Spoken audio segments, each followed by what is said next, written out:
Praise the lord. దేవునికి స్తోత్రం కలుగునుగాక. ప్రియులారా, మంచిది క్రైస్తవులుగా మనము దేవుని వాక్యానుసారంగా జీవించడం, వాక్యానుసారంగా బ్రతకడం, వాక్యానుసారంగా క్రీస్తులోనికి మార్చబడడం, ఇవన్నీ మనం తెలుసుకుంటూనే ఉండాలి. ఆ క్రమంలోనే ఈ పరిశుద్ధ సమయంలో కొన్ని మాటలు మనం నేర్చుకుందాం. తెలుగులో ఒక మాట అంటూ ఉంటారు, 6 నెలలు సహవాసం చేస్తే వారు వీరవుతారు అని ఒక నానుడు ఉంది. ఈరోజు నేను అంటున్నాను, ఎప్పటి నుంచో మరి మనము క్రీస్తుతో సహవాసం కలిగి ఉన్నాం. మనము నిజంగానే మార్పు చెందిన వారి వల్లే ఉన్నామా? ఎందుకంటే స్నేహం అనేది, ఫ్రెండ్షిప్, అది కొంతమందే ఉంటారు, కానీ ఫెలోషిప్లో అనేక మంది ఉంటారు. ఫ్రెండ్షిప్ అనేది లిమిటెడ్గా కనిపిస్తుంది. ఫెలోషిప్ అన్లిమిటెడ్, అనేక మందితో మనం చేసే సహవాసం. ఈరోజు ఆ సహవాసం ఎలా ఉంది? ఎందుకంటే ఒక మంచి క్రైస్తవుడిగా మన సహవాసం ఎవరితో ఉండాలి? ఎవరితో మనం సహవాసం చేస్తే మనం దేవుడు నిర్దేశించినటువంటి ఆ పరభాగ్యానికి చేరడానికి, ఇహలోక సౌకర్యాలను అనుభవించడానికి మనకు ఉపయోగపడుతుంది. ఆలోచన చేస్తే ప్రియులారా, మన సహవాసం ఎవరితో ఉండాలి, దేంతో ఉండాలనేది మనం ఎప్పటికప్పుడు తెలుసుకుంటూనే ఉండాలి. పౌలు భక్తుడు అంతకు మునుపు లోక సంబంధమైన సహవాసం కలిగి ఉన్నవాడు. లోక సంబంధమైనటువంటి విశ్వాసాల్లో అతను బ్రతికినవాడు. ఎప్పుడైతే ప్రభువైన యేసుక్రీస్తు వారిని దర్శనము ద్వారా పొందుకున్నారో ఆయన సహవాసం మారిపోయింది. ఇప్పుడు ఆ సహవాసము క్రీస్తుతో పెనవేసుకుపోయింది. అందుకనే అంటున్నాను, పౌలు భక్తుడు కొరింథీయులకు రాసిన మొదటి పత్రికలో 1వ అధ్యాయంలో 9వ వచనంలో ఒక మాట అంటారు, మన ప్రభువైన యేసుక్రీస్తు అను తన కుమారుని సహవాసమునకు మిమ్మును పిలిచిన దేవుడు నమ్మదగినవాడు. ఇప్పుడు దేవుడు మనకు ఒక మంచి సహవాసాన్ని ఏర్పాటు చేశాడు. ఆ సహవాసం ఎవరంటే యేసుక్రీస్తు. ఈరోజు నీ సహవాసం దేంతో ఉంది మిత్రమా? ఎందుకంటే తన కుమారుడైన క్రీస్తుతో మనకి సహవాసం ఏర్పడాలని దేవుడి ఉద్దేశం. కానీ అన్ఫార్చునేట్లీ క్రిస్టియానిటీలో సహవాసం సిద్ధాంతాలతో సహవాసం చేస్తున్నాం, సంఘాలతో సహవాసం చేస్తున్నాం, డాక్ట్రినల్, డినామినేషనల్, ఈ స్పీచెస్లో వారితోనే సహవాసం చేస్తున్నాం. అందుకనే నీ సహవాసం ఎవరితో ఉంది? మేము ఫలానా సహవాసంలో ఉంటామండి, మేము ఫలానా వారి సహవాసానికి వెళతామండి అని అనుకుంటూ ఉంటాం. నేను అంటున్నాను, అసలు మన సహవాసం క్రీస్తుతో ఉందా? నువ్వు ఏ స్థితిలో ఉన్నా సరే ఆయన అంగీకరిస్తాడు. ఈ మనుషులతో ఉన్న సహవాసం కొంతమందితోనే ఉంటుందండి. పౌలు భక్తుడు కొరింథీయులకు రాసిన మొదటి పత్రిక 7వ అధ్యాయంలో 24వ వచనంలో ఒక మాట అంటారు, సహోదరులారా, ప్రతి మనుష్యుడును ఏ స్థితిలో పిలువబడునో ఆ స్థితిలోనే దేవునితో సహవాసము కలిగి ఉండవలెను. మన సహవాసం ముందు దేవుడితో ఉండాలి. రెండవదిగా దేవుడు పంపిన తన ప్రియ కుమారుడైన యేసుక్రీస్తు వారితో సహవాసం ఉండాలి. నువ్వు ఏ స్థితిలో ఉన్నా సరే నీతో సహవాసం చేయగలడు. ఈ లోకంలో ఉన్నటువంటి మనుషులు అలా కాదండి, స్థాయిని బట్టి, స్థితిని బట్టి సహవాసం చేస్తారు. డబ్బున్న వాళ్ళతోనే కలిసి ఉంటారు. పేదవాళ్ళు మనం వాళ్ళతో కలవలేమనుకొని వాళ్ళతోనే కలిసిపోతారు. మధ్యస్థంగా ఉన్నవాళ్ళు మనకెందుకులే, అటు మనం పేద కాదు గొప్ప కాదు, మధ్యలో ఉన్న మనం మిడిల్ క్లాస్ వాళ్ళతోనే సహవాసం చేస్తారు. ఇది మనుషుల యొక్క సహజమైనటువంటి ఒక ఆలోచన. కానీ దేవుడికి ఏ తేడా లేదండి. ఆయన స్థాయిని బట్టి, స్థితిని బట్టి సహవాసానికి పిలవట్లా. నువ్వే స్థితిలో ఉన్నా సరే నిన్ను ప్రేమించే దేవుడే ఉన్నాడు. నువ్వే స్థితిలో ఉన్నా సరే నీతో సహవాసం చేయడానికి సిద్ధంగా ఉన్నాడు. నీ స్థాయిని చూసేవాడు కాడు. పేతురు గారు ప్రభు పరిచర్లోకి వచ్చిన తర్వాత ఒక ఆలోచనలోనే ఉండిపోయాడు, నేను అన్యులకి సహవాసం చేయను, నేను యూదులకే చెప్తాను, యూదులకే నేను సువార్తను అందిస్తాను అనే ఒక కాన్సెప్ట్లో ఆయన బిగుసుకుపోయి ఉన్నాడు. అప్పుడు దేవుడు మాట్లాడాడు. కొర్నేలియస్ ఇంటికి వెళ్ళే ముందు దేవుడు అతనితో మాట్లాడి, నువ్వు అన్యులకు కూడా సహవాసం చేయాలి అని స్పష్టంగా మాట్లాడాడు. అప్పుడు పేతురు కొర్నేలి ఇంటికి వచ్చినప్పుడు ఒక మంచి మాట పలుకుతారు. నేను ఇప్పుడు గ్రహిస్తున్నాను, దేవుడు పక్షపాతి కాడు. మనుషులు పక్షపాతం చూపించవచ్చు. మనుషులు అందంగా ఉన్న వాళ్ళతోనే సహవాసం చేస్తారు. నేను అంటున్నాను, క్రీస్తుకి అందరూ ఒకటేనండి. కురూపి కూడా ఆయనకి కావాలి.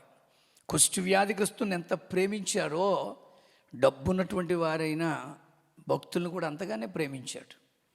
ఈరోజు ఈ బైఫర్గేషన్ లోకంలో ఉంటుంది. డబ్బున్న వాడికి భగవంతుడి దర్శనానికి ఒక మార్గం, డబ్బు తక్కువ కట్టిన వాడికి ఒక మార్గం, అసలు ఏమీ లేని వాడికి ఒక మార్గం. ఇలాగ దేవుడి దగ్గరికి వెళ్ళడానికి వాళ్ళు బైఫర్గేట్ చేశారు ఆ మార్గాలు. క్రీస్తులు అలా లేదు ప్రియులరా, క్రీస్తులు అలా లేదు. నువ్వే స్థితిలో ఉన్నా సరే నీతో ఆయన సహవాసం చేయడానికి సిద్ధంగా ఉన్నాడు. మనుషుల్లాగా స్థాయిని స్థితిని చూసేవాడు కాదు ఆయన. కానీ ఈరోజు ఆ క్రీస్తు యొక్క సహవాసంలో ఉన్న నీవు నేను ఏ విధంగా ఆ సహవాసపు శక్తిని పొందాలి, ఏ విధంగా ఆ సహవాసపు తాత్పర్యాన్ని మనము ఆపాదించుకోవాలో ఫిలిప్పీలకు రాసిన పత్రికలో పౌలు భక్తుడు 2వ అధ్యాయం ప్రారంభం నుంచి చెప్తాడండి. చాలా జాగ్రత్తగా చదువుతున్నాను ఇదంతా. కావున క్రీస్తునందు ఏ హెచ్చరికైనను, కావున క్రీస్తునందు ఏ ప్రేమ వలన ఆదరణైనను, కావున క్రీస్తునందు ఆత్మయందు ఏ సహవాసమైనను, క్రీస్తునందు ఏ దయారసమైనను, క్రీస్తునందు ఏ వాత్సల్యమైనను ఉన్న ఎడల మీరు ఏక మనస్కులగునట్లుగా ఏక ప్రేమ కలిగి ఉండండి. అంటే మన సహవాసం సిద్ధాంతాలతో ఉంది కనుక ఆ సిద్ధాంతాలను బట్టే మనము ముందుకెళ్తున్నాం. మా చర్చిలో ఇలా చేయొద్దన్నారండి, మమ్మల్ని ఆ సహవాసానికి వెళ్ళొద్దన్నారండి, మమ్మల్ని అక్కడికి వెళ్ళొద్దన్నారండి అని ఎవరు బోధిస్తున్నారు? ఇవన్నీ బైబిల్ చెప్పట్లేదు. క్రీస్తులో అందరూ ఏక మనస్కులమై ఉండాలి, క్రీస్తులో అందరూ ఏక ప్రేమై ఉండాలి. నాకు తెలిసి చాలామంది వారి సహవాస పేరు చెప్పుకొని భక్తి చేస్తున్నారు. ప్లీజ్, నీ ఫెలోషిప్ చర్చితోనో చర్చి కాపరితోనో కాదు, చర్చిలో ఉన్న విశ్వాసులతోనే కాదు, అందరితోనూ సహవాసం కలిగి ఉండాలి. క్రీస్తుని అంగీకరించి పరిశుద్ధ గ్రంథాన్ని పట్టుకొని వెళుతున్న, చదువుతున్న, ధ్యానిస్తున్న ప్రతి ఒక్క విశ్వాసికి నీకు సంబంధం ఉంది.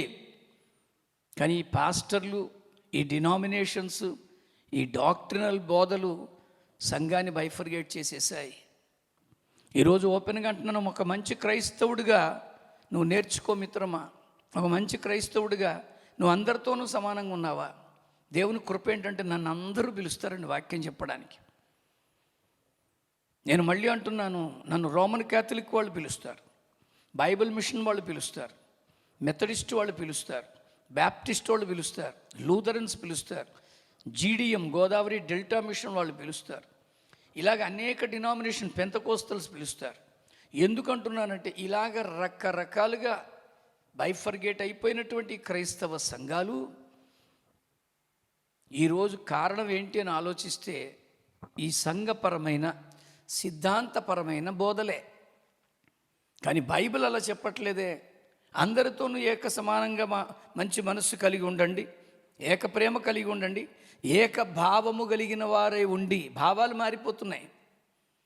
ఒకవేళ ఆ భావం ఉందనుకోండి, మీరు గౌరవించండి, సన్మానించండి, తప్పే ఉంది. భావాల విషయంలో గొడవలు పడిపోయి యూట్యూబుల్లో ఒకళ్ళనొకళ్ళు అరుచుకుంటూ మీరు బైబిలే చెప్పిందని మీరు ఒకరినొకరు ఇలా తిట్టుకుంటూ భక్షించేసుకుంటారేమో అని అది క్రైస్తవ్యంలో 100% జరుగుతుంది. అందుకని ఈ వాక్యాలన్నీ ఏమైపోయినాయని అడుగుతున్నా. దేవుని యొక్క సన్నిధిలో ఏకభావము గలవారుగా ఉండి ఒక్కదాని యందే మనస్సుంచుచు నా సంతోషమును సంపూర్ణం చేయండి అంటున్నాడు. ఒకదాని మీదే, అది దేవుడి మీదే ఉంచండి, క్రీస్తు మీదే ఉంచండి, పరిశుద్ధాత్మ మీదే ఉంచండి. అంతే తప్ప రకరకాల బైఫర్గేట్ చేసుకొని మా సంఘ సిద్ధాంతాలు ఇలాంటివి, మా కాపరి ఇలా చెప్పారు, మా కాపరి అక్కడికి వెళ్ళొద్దన్నారు, అలాగే అంటున్న సంఘాలు చాలా దౌర్భాగ్యం. పరభాగ్యం చేరరండి వీళ్ళు. ఈ భూమి మీద ఇవన్నీ చూపించుకొని భక్తి చేస్తున్నాం అనుకుంటారు. అందుకనే యేసుక్రీస్తు వారు మార్కు సువార్తలో 7వ అధ్యాయం 6వ వచనంలో ఈ ప్రజలు పెదవులతో నన్ను ఘనపరుస్తున్నారు కానీ వారి హృదయము నాకు దూరంగా ఉందని అయిపోలే. వారు మానవులు కల్పించిన పద్ధతులే దైవ ఉపదేశములను బోధిస్తూ నన్ను వ్యర్థముగా ఆరాధిస్తున్నారు అని బాధపడ్డారు. ఈరోజు నీ ఆరాధన అంతా వ్యర్థమైపోతుంది మిత్రమా. నీ సహవాసము ఎవరితో ఉంది? నీ సహవాసం గురించి ఒకసారి ఆలోచన చేసుకో. అక్కడ ఏమంటున్నాడో తెలుసా? ఒక్కదాని అందే మనస్సుంచుచు నా సంతోషాన్ని సంపూర్ణం చేయండి, కక్ష చేతనైనను వృధాతిశయము చేతనైనను ఏమీ చెయ్యొద్దు. ఈరోజు ఇన్ని సంఘాలు కక్ష చేతనే సేవ చేయాలని ఉందండి మాకు అంటే, నిజంగా మంచి పాస్టర్ అయితే చేయరా నాయన, నేను ప్రతిష్ఠించి ప్రార్థించి పంపుతాను, వెళ్ళు రాజ్య సువార్తను ప్రకటించని పంపాలి. కానీ అలా పంపే మనస్సు వీళ్ళకి లేదు కనుక వెళ్ళేవాళ్ళు కక్ష చేతనే వెళ్ళాల్సి వస్తుంది. గొడవలు జరుగుతున్నాయి. ఈరోజు ఇన్ని సంఘాలుగా ముక్కలైపోవడానికి కారణాలు ఏమీ లేవంటారా? అందుకనే అంటున్నాను ప్రియులారా, నీ సహవాసం ఎలా ఉంది? కక్ష చేతనైనను వృధాతిశయము చేతనైనను ఏమీ చెయ్యొద్దు. వినయమైన మనస్సు గలవారై ఒకనికి నొక్కడు తనకంటే యోగ్యుడని ఎంచుకోండి. బాబోయ్, ఇది క్రైస్తవ్యంలో సాధ్యమవుతుంది అంటారండి మిత్రులారా? ఖచ్చితంగా ఒకరిని ఒకరు యోగ్యుడని మెచ్చుకునే స్థితి వస్తుందంటారా? అలా రావాలని వాక్యం చెప్తుంది. అలా రావాలని దేవుడు కోరుకుంటున్నాడు. అందరిని మెచ్చుకోండి, ఒకరినొకరు మెచ్చుకోండి. ఇంకేమన్నాడో తెలుసా అండి? మీలో ప్రతివాడును తన సొంత కార్యములను మాత్రమే గాక ఇతరుల కార్యములు కూడా చూడాలి. ఈరోజు నీ పరిచర్య, నీ ఎస్టాబ్లిష్మెంట్, నీ హైక్, నీకున్నటువంటి ర్యాపో పెంచుకోవడం. అందరూ సేవకులేనండి, అందరూ సేవకులే. నీ చేత అయితే ఇతరులకు సహాయం చేయి, నీ చేతనైతే ఇతరులకు ఆదుకో. నీ సొంత కార్యాలు మాత్రమే కాక ఇతరుల కార్యాలు చూడగలిగే క్రైస్తవ భక్తి నీలో ఉందా? అలాంటి క్రీస్తు నీలో ఉన్నాడా? You would like to raise your status. నీ గొప్పతనం నువ్వు చూపించుకోవాలనుకుంటావు, నీ యొక్క ప్రభావం, నీ యొక్క ప్రాబల్యం పెంచుకోవడానికి ఇష్టపడతావు. బైబిల్ అంటుంది, మీలో ప్రతివాడు తమ సొంత కార్యములు మాత్రమే కాక ఇతరుల కార్యాలు చూడండి. క్రీస్తు యేసునకు కలిగిన ఈ మనస్సు మీరు కలిగి ఉండండి. అందుకని అంటున్నాను, 6 నెలలు సహవాసం చేస్తే వారు వీరవుతారు అన్నట్టుగా ఇంత సహవాసంలో ఆ క్రీస్తులాగా మనం మారగలుగుతున్నామా? ఆ క్రీస్తు మనస్సును మనం కలిగి ఉండగలుగుతున్నామా? మీరు ఎన్నైనా కబుర్లు చెప్తారు సార్ అని అనేక చులకనగా తీసేయకండి. ఇది వాక్యం. ఆ వాక్యమే మనతో మాట్లాడుతుంది. ఇలాగా మనలో కార్యసిద్ధి కలిగించేది ఎవరో తెలుసా? పరిశుద్ధాత్ముడే. ఈరోజు ఆ క్రీస్తు మనస్సు మనకి రావాలంటే పరిశుద్ధాత్మ మీద ఆనుకోవాలండి. నీ సహవాసం ఆయనతో ఉండాలి. అందుకనే కొరింథీయులకు రాసినటువంటి 2వ పత్రిక 13వ అధ్యాయం 14వ వచనంలో ఒక మాట అంటున్నాడు. కొరింథీయులకు రాసిన 2వ పత్రిక 13వ అధ్యాయం 14లో, ప్రభువైన యేసుక్రీస్తు కృపయు దేవుని ప్రేమయు పరిశుద్ధాత్మ సహవాసము మీ అందరికీ తోడే ఉండునుగాక అన్నాడు పౌలు. ఈరోజు దేవుని సహవాసం ఉండాలి, ఆయన ప్రియకుమారుడైన యేసుక్రీస్తుతో సహవాసమై ఉండాలి. 3వదిగా పరిశుద్ధాత్మ సహవాసంలో ఉన్నావా? నీకు పరిశుద్ధాత్మ లేడు కనుక కామెంట్స్ చేస్తున్నావు, పరిశుద్ధాత్మ లేడు కనుక ఇతరులతో కలిసి పనిచేయలేకపోతున్నావు. నేను అందరితో కలిసి పనిచేస్తానండి. నేను అందరితో కలిసి పనిచేయడానికి నాకు డాక్టరల్ బేస్డ్, డినామినేషనల్ బేస్డ్ అని లేదండి. ఎవరైనా దేవుడు వాక్యం చెప్పడానికి పిలిస్తే ఆనందంగా వెళతాను, అక్కడ పనిచేసి వస్తాను. ఈరోజు ఎందుకు అలా చేయలేకపోతున్నాం? ఎందుకు ఈ బైఫర్గేషన్స్ వచ్చాయి? పరిశుద్ధాత్మ నడిపింపు మనలో ఉందా?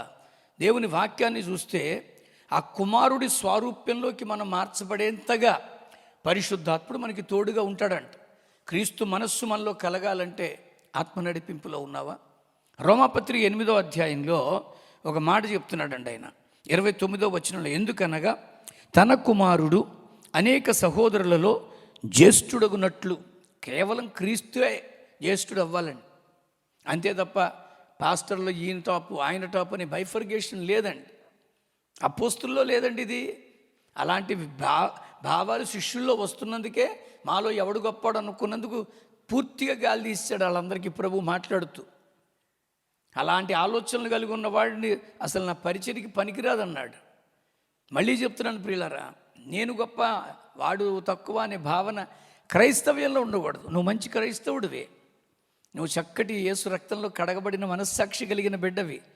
అందుకనే అంటున్నాను, నేను నీతో అంటున్నాను మిత్రమా, ఈ మాటలు చదువుతుంటే ఆయన అంటున్న మాట, తన కుమారుడు అనేక సహోదరులు జ్యేష్ఠుడగునట్లు నీలోనే యేసే గొప్ప అవ్వాలి, నీలోనే యేసుక్రీస్తు వారే జ్యేష్ఠులు అవ్వాలి అన్నారు. దేవుడు ఎవరిని ముందుగా ఎరిగెనో వారు తన కుమారునితో సారూప్యము గలవారగుటకు వారిని ముందుగా నిర్ణయించాను.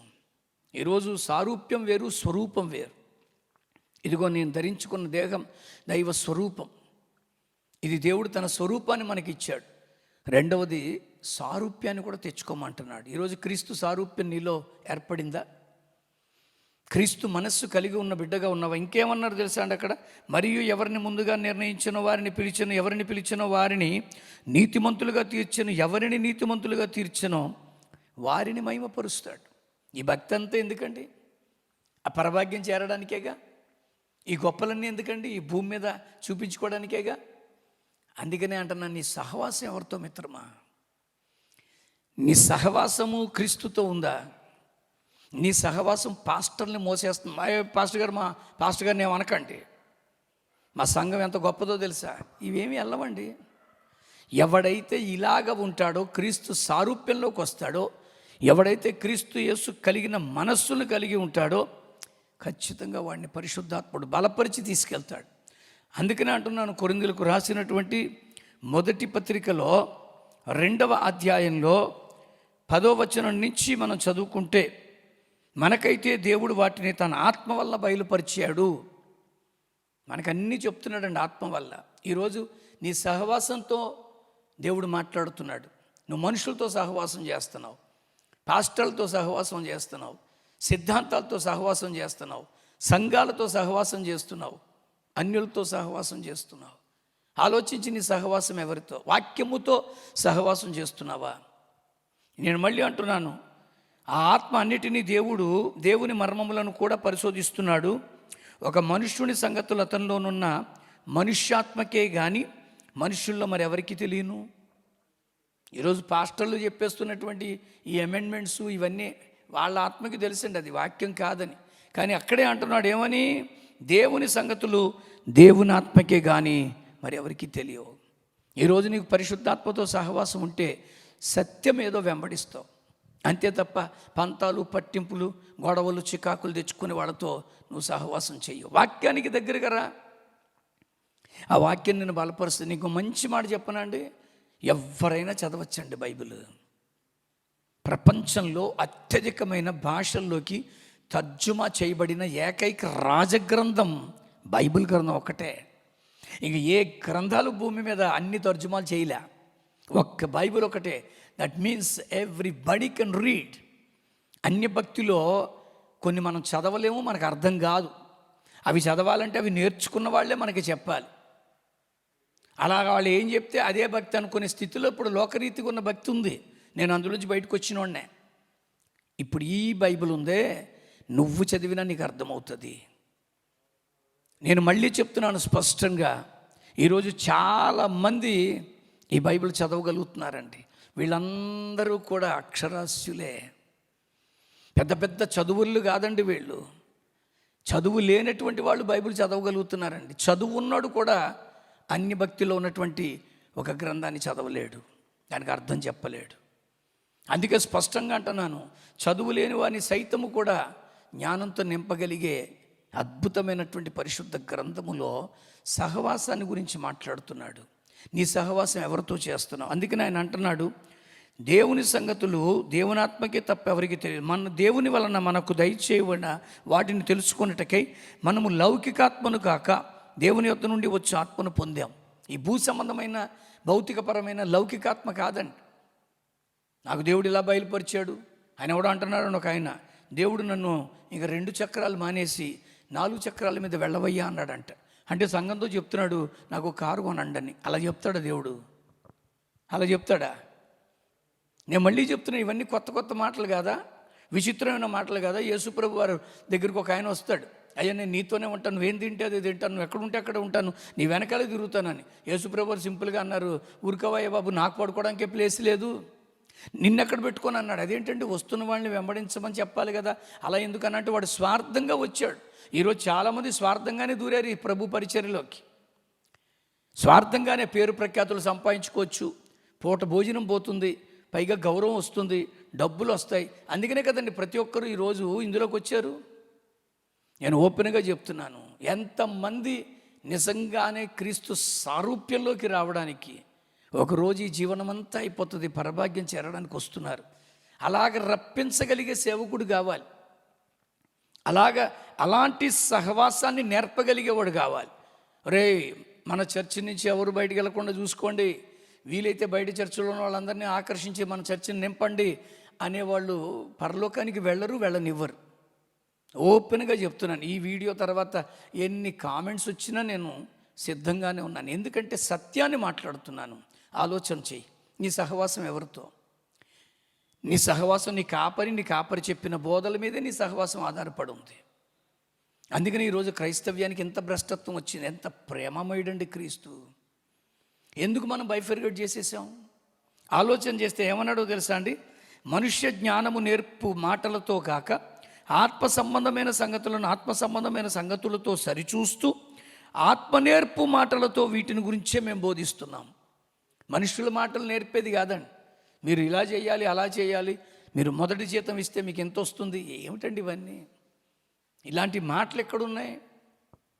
నేను మళ్ళీ స్పష్టంగా చెప్తున్నాను, నీ నేర్పు ఎవరితో, ఏది నువ్వు నేర్చుకుంటావో సహవాసంలోనే ఉంటావు. ఆ సహవాసం నీకు అదే నేర్పిస్తుంది. అందుకని నా ప్రకృతి సంబంధమైన మనుష్యుడు దేవుని ఆత్మ విషయంలో అంగీకరింపబడు, అవి అతనికి వెర్రితనంగా ఉంటాయి. అవి ఆత్మ అనుభవం చేతనే వివేచింపదగును గనుక అట్టి వాటిని వాడు గ్రహించడు. వాడి బుద్ధి అంతా ఇప్పుడు సంఘ సిద్ధాంతాల మీద ఉంటుంది. ఆ కాపరి ఏం చెప్తే దాని మీద ఉంటుంది. పాస్టర్ గారు ఎక్కువ మాట్లాడకండి, మా పాస్టర్ గారిని ఏమనకండి, మా చర్చి గొప్పదండి. ఎవరు నేర్పితే నువ్వు ఈ మాట అంటున్నావు? నీ కాపరి, నీ పాస్టర్. నేను మళ్ళీ చెప్తున్నాను, నీ సహవాసం ఎవరితో మిత్రమా? దేవుని వాక్యంతో చెయ్యి, దేవునితో చెయ్యి. దేవుని యొక్క సత్యాన్ని నువ్వు వెంబడించు, అది నీతో మాట్లాడుతుంది. ఇంకా చెప్పిన ప్రియులరా, నిజంగానే ఆయనతో సహవాసం చేస్తే నీకేమొస్తుంది? యోబు ఫ్రెండ్స్ వచ్చారండి, బిల్దదు, జోఫర్, ఎలీఫస్. ఆ ఎలీఫస్ మాట్లాడుతూ యోబుతో ఏమంటాడు తెలుసా? ఒరే, దేవునితో చేసే సహవాసము మనకి సమాధానాన్ని పుట్టిస్తుంది, మనకి మేలు చేస్తుంది అని అన్నాడండి. ఈరోజు ఇంత సేవ చేస్తున్నారండి, సమాధానం ఉందా? లక్షల రూపాయలతో చర్చలు కడుతున్నారు, లక్షల రూపాయల కారులో తిరుగుతున్నారు, మంచి కుటుంబం, మంచి ఇల్లు, సోఫిస్టికేటెడ్ సౌకర్యవంతమైన అన్నీ ఉన్నాయి. సమాధానం ఉందా? ఆయన ఎవరో పాట రాశారండి, ఐశ్వర్యం కొదువేమి లేదు, కుటుంబంలో కలతేది లేదు, అయినను ఎందుకో నెమ్మది లేదు, సమాధానం కొదువైనది, నా స్థితి మార్చు సమాధానం కొదువైనది, ఆధారం నీవేనయ్యా. ఈరోజు అన్నీ ఉన్నాయి నీకు, అందరితో సమాధానం ఉందా మిత్రమా? నువ్వు గొప్ప పాస్టర్ అయి ఉండొచ్చు, అందరితో సమాధానంగా ఉన్నావా? ప్రతి పాస్టర్ని అందరినీ గమనించి అందరితోనూ సమాధానంగా ఉన్నావు? అబ్బో, నీతో ఫ్రెండ్షిప్ చేయాలంటే నీ స్థాయిలోనే ఉండాలి. యేసుప్రభు ఎప్పుడు అలా అనుకోలేదండి. అందుకని ఆయన అందరికీ ఇచ్చాడు అవకాశం. కానీ మనమే పేటరేగిపోతున్నాం, రెచ్చిపోతున్నాం. నీ సహవాసం ఎవరితో? ఎవరికి గొప్పలు చెప్పుకోవడానికి? అందుకని అంటున్నాను, చాలామంది దగ్గర చాలా ఏళ్ళకి వెళ్ళినప్పుడు పెద్ద పెద్ద ఫోటోలు చూశానండి నేను. ఆ చిన్నప్పుడు మా ఇంటికి దగ్గరలో రోడ్డు మీద ఒక అతను పెట్టేవాడండి, వేరులతో తయారు చేసి. అతను కోయదొర. ఆ కోయదొర వేరులతో రకరకాలు తయారు చేసి రోడ్డు మీద అమ్మేవాడు. అతడు భలే ఫోటోలు పెట్టేవాడండి, ఎన్టీ రామారావు గారితో, ఏఎన్ఆర్తో, ఎంజీఆర్తో, అలాగా గొప్ప గొప్ప సినీ నటులతోనూ పెద్ద పెద్ద వాళ్ళతో ఫోటోలన్నీ పెట్టేవాడు, ముఖ్యమంత్రులతో, వాళ్ళతో. ఏమిటండి ఇదంతా అని అడిగంటే, ఇలాంటి వాళ్ళందరికీ నేను మంది ఇచ్చానండి అంటే, అమ్మో అలాంటి వాళ్ళే వాడారా అని మనం కూడా కొనేయడానికి సిద్ధపడేటట్టుగా పెడతాడు. అలాగా ఇప్పుడు క్రైస్తవ్యంలో పెద్ద పెద్ద వాళ్ళతో ఫోటోలు తీయించుకోవడం, అదేదో ఒక పెద్ద గొప్పగా. అసలు నీ సహవాసం ఎవరితో? ఏదో మెమరీగా పెట్టుకోవయ్యా, తప్పులేదు. అదే నువ్వు ప్రామాణికంగా చూపిస్తున్నావు, అదే నువ్వు గొప్పగా చూపిస్తున్నావు. How this is possible?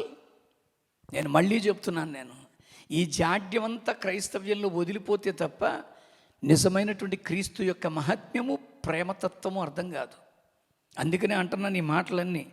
నీకు నిజంగా సమాధానం ఉందా?